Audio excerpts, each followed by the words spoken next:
I have probably wasted whole years of my life worrying about how someone else who isn't healthy might react to me trying to communicate a need or a boundary or some kind of information to them, knowing that I am completely freaking out inside because they're probably not going to take it well. Or even if it looks like they take it well, there will be some pound of flesh to pay later when it comes back to bite me. I've lived with situations like this at work. I actually wrote my first book, One Face. It opened with a story when I realized I was living with that kind of toxic situation in the workplace. I lived in a marriage that was like that. I've had friends who turned out to be like that. And sometimes even extended relatives. You know what? It can happen in any type of social environment where we feel like we are trapped in between the need to communicate something important and the fallout that's going to happen when we express that to the other person. So here's the question: what do we do instead of losing hours of our life panicking and planning and pre-planning and post-planning and then self-flagellating and beating ourselves up for all the ways that we think we might possibly should have done it better? What can we do instead of that? I have a strategy for you. Just this morning, as I was in my normal Sunday morning online group coaching class that we do, we have been going through this book, Gary Thomas's brand new book, When to Walk Away. And we got into a discussion digging into this very topic. I want to talk first specifically about the idea of family, because it can hurt worse when family does this than anyone else. I mean, if you've got a crazy boss who twists everything, it's painful, but it's your boss and you get to go home, right? If you've got a crazy parent or sibling or cousin or grandparent or spouse or even a child who does this to you, that is a whole different type of painful. Completely different type of painful. And very often this is exacerbated because we are taught, programmed, conditioned to believe that family comes first before everything else. Now, am I here to say that we should not take care of our family and that family isn't a priority? Of course not. You know me better than that. Here's the thing. When we place pleasing family and keeping things from making waves with family higher than doing what God has said to do, we are making an idol out of family. We're turning our relationship with relatives into idolatry. Have you ever thought of it that way before? So, in order to avoid doing this, we have to change how we look at our communication, our boundary setting, and our interaction with family when family is guaranteed not to react well. Here's how we do that. So first of all, here's a quote from Gary Thomas. When we give family ties ultimate fealty. Now, fealty is a word from the medieval times when you had a feudal society and you would pledge your oath of fealty to your tribal chieftain, to your lord, to your king, meaning that you were going to live to serve him and die to save him if that's what it took and what he required of you. So when we give family ties ultimate fealty, we enter into idolatry. We are placing pleasing family and family's expectations higher than doing right according to what God has said. Now, caveat, does this mean we shouldn't be kind to family? Of course not. Does this mean we should pick fights with family? No. Does this mean we should be rude to family and act sanctimonious and self-righteous with family? You guys, don't go there. That's not what I'm talking about. Not what I'm trying to say. We live in an era in the church, this is what Gary Thomas says, where family loyalty is sometimes presented as the highest loyalty. But that doesn't square with Jesus' teaching or practice. He says, if anyone comes to me and doesn't leave their father or mother and wife and children and brothers and sisters, even their own life, such a person cannot be my disciple. This is Luke 14, 26 and 27. And whoever doesn't carry their own cross and follow me cannot be my disciple. Now, the word to leave or to hate in some translations, it's a comparison word here. It doesn't mean you actually despise your family and loathe them and hate them. It means that in comparison to your loyalty to Jesus, someone looking at you and watching you from the outside would see that there's not even a contest. Jesus comes first. Now, of course, living like Jesus means that we are also going to be acting in the fruits of the Spirit with kindness, gentleness, patience, goodwill, self-discipline, all of those things toward everyone around us, including family members. So this is not a license to mistreat family members.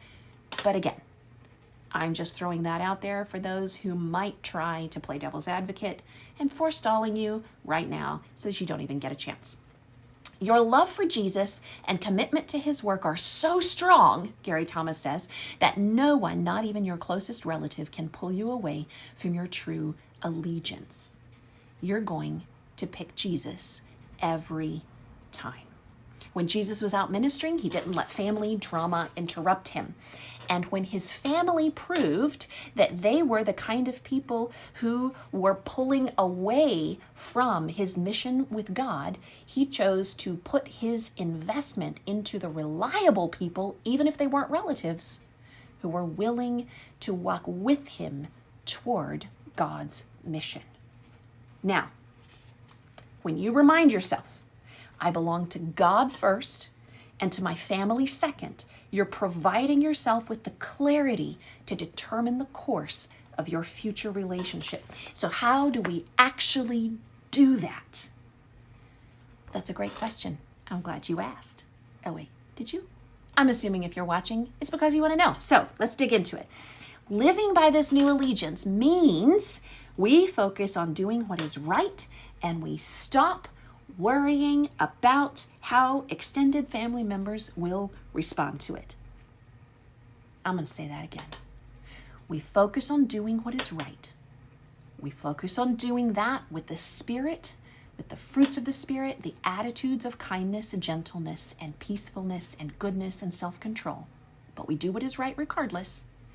And we completely stop worrying about how family members and relatives will respond to our choice to do what is right.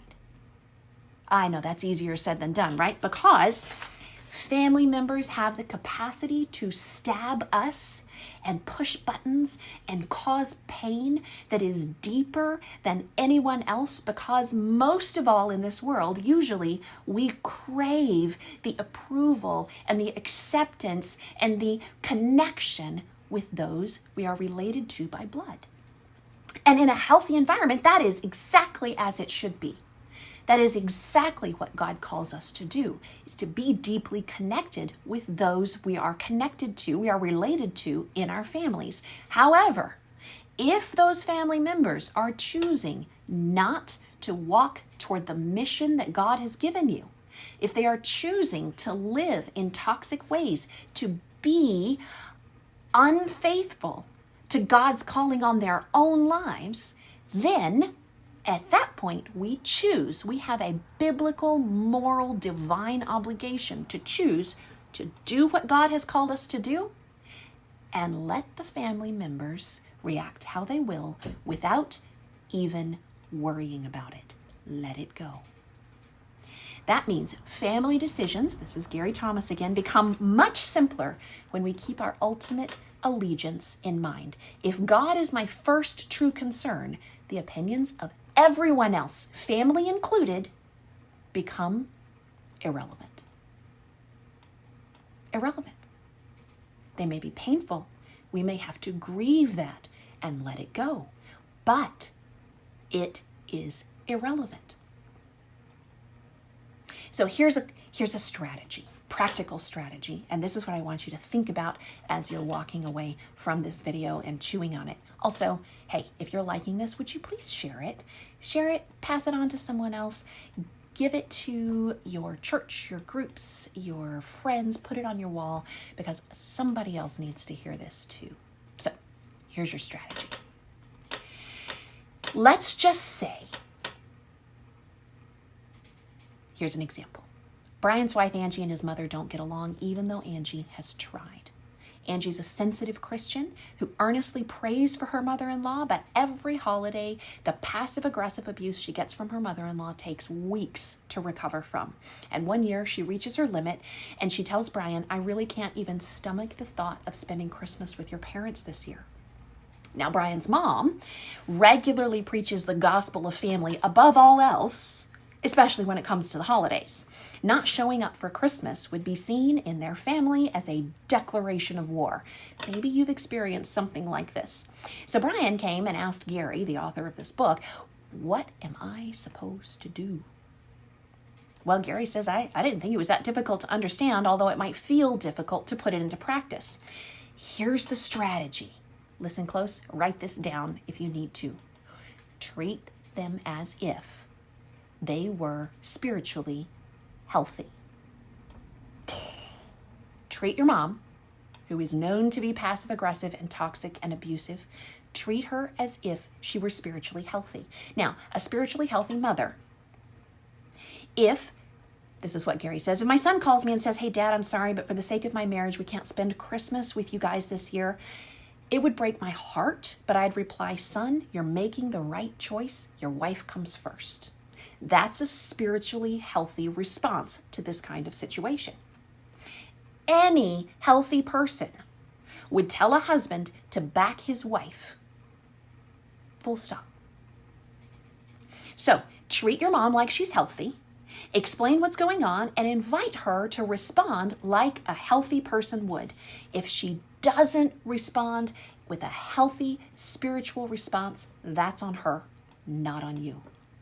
Christians have got to stop worrying about the unhealthy fallout of unhealthy people who are challenged by healthy decisions. If you are at peace that your decision between you and God is a healthy, spiritually sound decision, then treat the people in your life who are probably going to challenge this decision as though they are healthy people. Share your boundary, share your decision, and if they react with an unhealthy reaction to your healthy decision, that is their problem, not yours.